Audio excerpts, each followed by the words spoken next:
got breaking news out of the NBA where the Suns have bought out the remainder of Bradley Beal's contract, clearing the way for him to sign with the LA Clippers. That is according to ESPN. It's going to be a 2-year, $11 million deal with Los Angeles, featuring a player option in the second season. Brad Beal was entering the fourth season of his 5-year, $251 million deal signed when he was still a member of the Washington Wizards. The Suns will be using the stretch of provision for the remainder of his contract, paying Beal the remainder of the money owed over the next 2 seasons. All right, let's talk more about this with Ashley Nicole Moss and our coach Avery Johnson. Always great to see you guys. This big breaking news here is that the Suns agreeing to buy out the remainder of Bradley Beal's deal, clearing the way for him to go and join the Clippers. Coach, I'll come to you first here. If we reflect on his time with Phoenix, why do you think it ultimately didn't work out there, especially when we think of the super team and the superstars that he was paired with, like KD, like Devin Booker? Lack of production. If Bradley Beal played at a high level, similar to what he played with the Washington Wizards, this is not going to happen. You look at, it could be an injury situation plus production, which happened with Damian Lillard with Milwaukee. That one was really a shocker. But at the end of the day, this experiment with Beal, Durant, and Booker, it didn't work out. Booker and Kevin Durant needed Bradley Beal to play highly efficient basketball. There were times when, he refused to shoot the basketball. And this is an outstanding player. This guy still got some really good years left in his game, but he just didn't play to the level where he needed to. This probably wasn't a good fit from a chemistry standpoint. New coach coming in, new GM. So it's probably good for Bradley Beal to find a new home and hopefully hit a serious reset to which I think has been a solid overall NBA career. Yeah, I just don't think the Phoenix Suns were ever really constructed to win. I think that when you look at this roster, it was always top heavy. It was Kevin Durant, Bradley Beal, and Devin Booker. And on paper, you would think that would be enough if this were maybe 10 years ago. But with the way that the NBA has changed in terms of what the teams are looking like, we're seeing more and more the teams that are winning are deep teams that just don't have a big three, for example, or a heavy starting five, but also have a bench. And I think the Phoenix Suns really failed to build a complete roster around those 3 guys. So yes, health was an issue.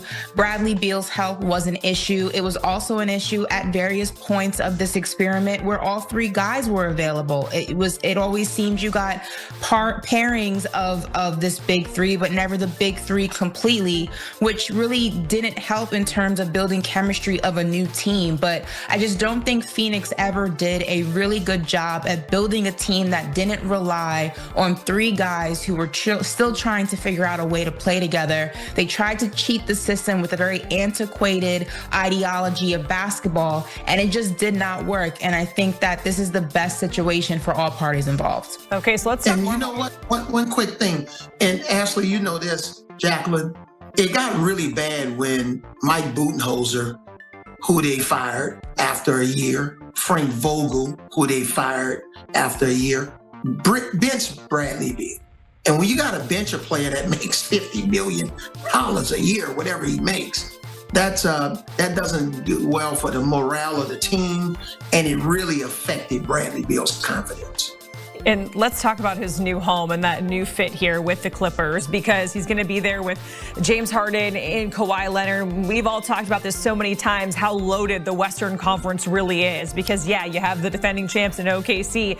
You got arguably the best player in the world right now in Jokic with the Nuggets, and then you have the Timberwolves. So, Ashley, how does this put the Clippers in position there? Where do they fit in the Western Conference with this addition, with Bradley Beal, Harden, and Kawhi in a really stacked Western Conference?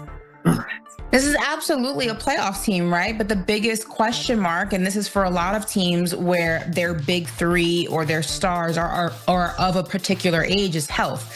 And when you talk about Kawhi Leonard, we all know what that has been like. And then Bradley Beal, we know what that has been like. So this is not an issue of can this team win, because on paper, this is a really good basketball team. And I was pleasantly surprised because going into last season, I was not high on the Los Angeles Clippers. And a lot of the reason was because of the question marks surrounding Kawhi Leonard. And I just don't think that this team is what it can be with just James Harden being your first option. But with Kawhi and how he looked down the stretch and into the postseason, and not just him and James, but really just the surrounding pieces, the team looked a lot better than I think a lot of people, including myself, gave them credit for. So if they can recreate that magic, this is a very good basketball team, a playoff basketball team. I'm willing to go on the record and say it's just the biggest question mark when you talk about particularly Kawhi Leonard and Bradley Beal, who's now being brought into this equation, is health. Can they stay healthy enough to be a real threat come March, April, and into the postseason? And can you get the version of James Harden you get throughout the 82 games of the regular season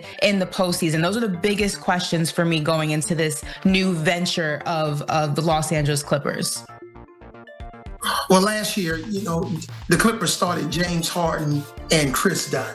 And if Chris Dunn is a starter on your team, you're not really a championship team. Chris Dunn needs to be a 14-minute player coming off the bench. But now Bradley Beal gets inserted to the lineup in that backcourt with Kawhi Leonard and James Harden. That's 1, 2, 3 hits right there. Now you become a team that can make a deeper playoff run. You got John Collins, who you can start or bring off the bench. You have Derrick Jones Jr., Bogdanovic. So you have some different pieces. Brook Lopez, who's won a championship, he can come off the bench. So I like this team to make a deep playoff run, especially with Bradley Beal getting back to somewhat of his old self. And because you're only investing a total of about $11 million in him over 2 years, you don't have that big cloud over him that's saying, hey, he's the first or second highest paid player on the team and he's not playing up to his contract. He'll play up to this contract and exceed it. I believe this will be a better fit for Bradley Beal. He'll be happier, more confident. He's playing for a veteran. He's playing for Ty Lue, who I think he'll have a better relationship with. That's a big deal in terms of when you're acquiring a player like this, the type of relationship that he's going to have with the head coach and the other star players. Yeah, it felt like for Bradley Beal, to your point, Coach, the 5-year, $251 million deal that he signed back with the Wizards was just always a talking point of conversation in terms of his playing time. All roads kind of lead back to LeBron James, right? So the Clippers, they, were a team. They were rumored to, be getting LeBron. We know that he has that player option that he signed for the Lakers. But beyond that, it's kind of a question mark, right? So for the Clippers, Coach, how does this impact any sort of, pipe dream or potential for them to land LeBron after this season, potentially?